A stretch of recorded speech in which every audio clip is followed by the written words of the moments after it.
I did want to touch on Vooch also, at least for a couple minutes, because he was like lights out from behind the 3-point line through the first 4 games of the season. A pleasant change of pace from Vooch as far as his Bulls tenure goes. Mm-hmm. And tonight he didn't hit any. He was 0 of 3 from downtown, 7 of 16 from the field. So not exactly even a super efficient night. I saw him miss a couple bunnies, but you pointed out the double-double, Dave, 18 and 14. Mm-hmm. The 5 assists is what I wanted to touch on, because the Bulls did not have, a great assist number tonight like they have in these first 2 wins against Milwaukee and then Memphis. Mm-hmm. They had just 23 assists on 36 made buckets.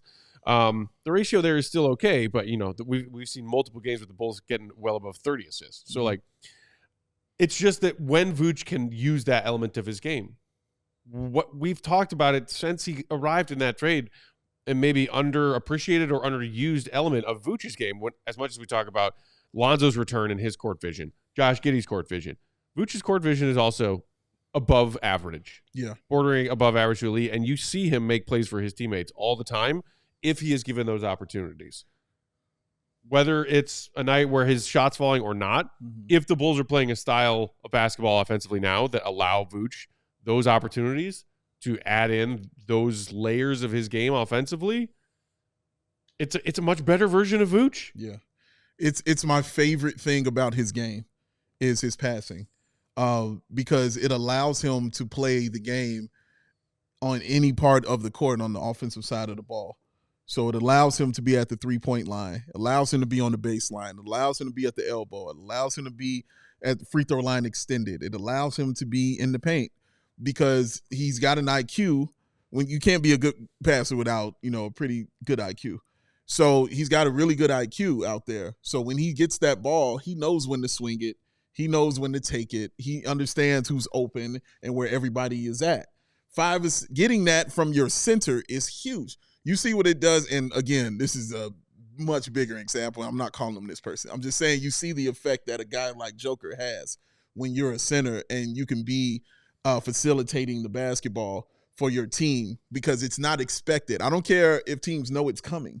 It's not expected because it's a center. It's the same with Joakim Noah. We watched him do it for years. It's just not expected. I don't care if you game plan for it. Teams ain't thinking about it. It's like somebody who's a bad shooter. You're not expected. I don't care if you went 4 straight games, you're not missing a 3-point shot. You're going to get another wide open shot because I don't believe you. I don't believe you. So that's exactly what it is playing with Vooch. And teams forget about that and just how really good he is at a nice bounce pass, at a nice cross-court pass. His cross-court passing has always been really good.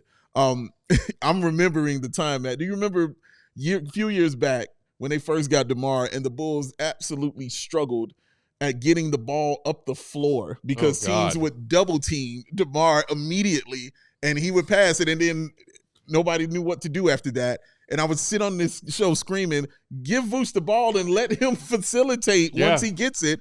And then they finally did it, and it worked. It was like, he can do that. Vooch can find whoever abandoned their man to double-team DeMar. Exactly. And you're giving it to him free throw line extended top of the key, and he just finds who needs the ball. Oh, you're open. There you are, Ayodosumu baseline 3. There you are, Kobe White for a layup. It works well. I know we got a break coming up, but the last thing, when you talked about IQ, what Vooch also does, he gets to the spot where the passer can get him the ball. Because I talk about this all the time. Hey, you know what? In the very opposite corner, you're wide open, but I can't get you the freaking ball because I'm double teamed, or I just can't. I won't, because I got a bigger man on me, so I can't get over this guy to get you the pass. But if you'll flash to an open area where I can actually get you the pass, I'll get it to you. Yeah. And Vooch finds those spots all the time. And he's not moving to those areas with the thought of scoring. He's moving to those areas to provide an outlet pass. And then he readjusts once he gets it, reads the defense, and then 9 times out of 10, he makes the right play. Right. It's not like you see Vooch catch and just put his head down and start dribbling. Right. He kind of, assesses the situation. Do I have a smaller man on me? Let me put it on the deck. Let me get into the paint. He's got the quick jumper. Like you said, he missed the threes, but, I just like how now he's become, again, another guy that's kind of stepped it up a little bit in the complete player category. Let's not talk about offense. Sure. I mean, defense, just on the offensive end and what he provides for this team. Mm-hmm. And, I mean, yeah, it was a off shooting night, but they still scored 102. 102. It's the new 80 in today's NBA. We all silly like the mayor.